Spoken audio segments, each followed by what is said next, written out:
नमस्कार, मैं योगेश राणा। कर्नाटक का चुनाव परिणाम आने के बाद एक बहस शुरू हो गई है और यह बहस कुछ सवालों के, कुछ बिंदुओं के इर्द गिर्द है। इन बिंदु और इस सवालों पर ध्यान देना चाहिए, इन पर बात करनी चाहिए। पहली बात, क्या कर्नाटक की जीत ने अगले साल होने वाले आम चुनाव में नरेंद्र मोदी की राह को मुश्किल में डाल दिया है? भाजपा की राह को कितना मुश्किल में डाला है इस पर तो कुछ कहा नहीं जा सकता, लेकिन क्या व्यक्तिगत तौर पर नरेंद्र मोदी की राह को मुश्किल में डाला है? और दूसरी बात, क्या नरेंद्र मोदी की लोकप्रियता कम हो रही है? क्योंकि कर्नाटक का चुनाव केवल और केवल नरेंद्र मोदी के चेहरे पर लड़ा गया है और नरेंद्र मोदी की अपील का कर्नाटक में उस तरह से असर हुआ नहीं है। और तीसरी बात, क्या कांग्रेस अब बीजेपी को हराने में सक्षम हो गई है? और चार, यह सवाल बहुत ही महत्वपूर्ण है जो चौथा सवाल मैं कर रहा हूं, और सवाल यह है कि क्या कर्नाटक के परिणाम ने उत्तर प्रदेश के मुख्यमंत्री और राजनीतिक तौर पर हिंदुत्व के बड़े चेहरे योगी आदित्यनाथ के लिए कुछ संदेश जारी कर दिए हैं? भाजपा की केंद्रीय राजनीति को लेकर क्या भाजपा में एक वर्ग और संघ का एक बड़ा हिस्सा उनको केंद्र की राजनीति में लाने के बारे में विचार पर आ गया है?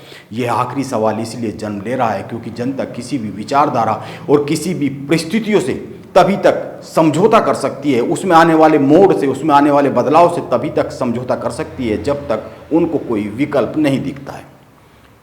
और जनता यह चाहती है कि उनका जो विकल्प है वो पहले से ज़्यादा मजबूत होना चाहिए, पहले से ज़्यादा अच्छा होना चाहिए, और अगर मजबूत और बहुत ज़्यादा अच्छा नहीं है तो कम से कम पहले जैसा ही तो होना चाहिए। इसीलिए भाजपा को वोट करने वालों की नज़र अब योगी आदित्यनाथ की ओर जा रही है, इससे इनकार तो किया नहीं जा सकता।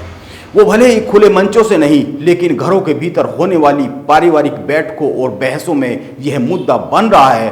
क्या 2024 के चुनाव के बाद देश की राजनीति को लेकर योगी आदित्यनाथ की ओर देखना शुरू कर देना चाहिए?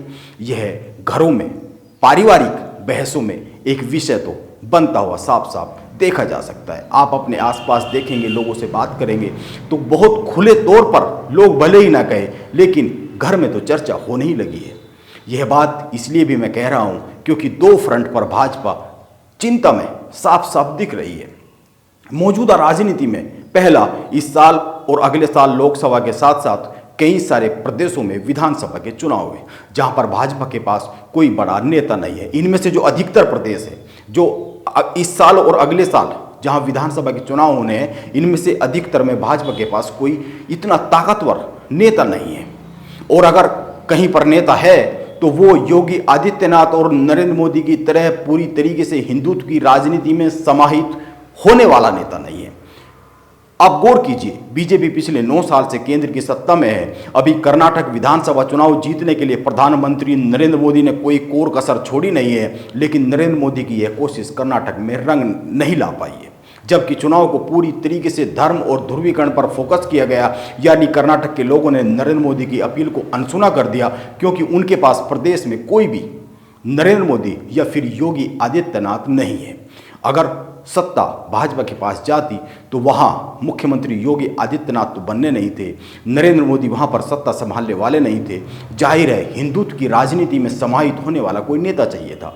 अब अगले साल लोकसभा चुनाव है और उससे पहले कई राज्यों में विधानसभा चुनाव है। जैसा कि मैंने कहा, छत्तीसगढ़ और मध्य प्रदेश में इसी साल नवंबर में चुनाव है, मिजोरम में भी नवंबर में चुनाव है, राजस्थान में दिसंबर में चुनाव है, तेलंगाना में भी दिसंबर में चुनाव है। इसके बाद लोकसभा चुनाव के साथ ही आंध्र प्रदेश, अरुणाचल प्रदेश, सिक्किम और ओडिशा की विधानसभा के भी चुनाव है।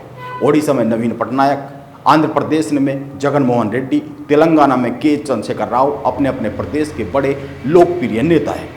लेकिन इन राज्यों में भाजपा के पास कोई प्रभावी चेहरा नहीं है।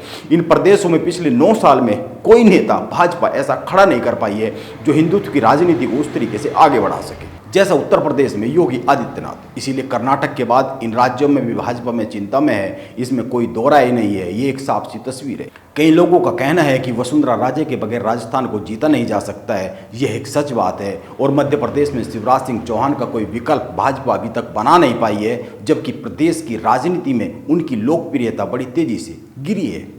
मैं और एक बात कहता हूं, यह सही है कि कर्नाटक चुनाव के नतीजे से 2024 के आम चुनाव का आकलन अभी बहुत ज़्यादा नहीं किया जा सकता है, लेकिन यह भी तो एक सच है कि कर्नाटक के लोगों ने प्रधानमंत्री नरेंद्र मोदी की किसी भी अपील पर एतबार नहीं किया है, किसी भी अपील को सिरे नहीं चढ़ाया है।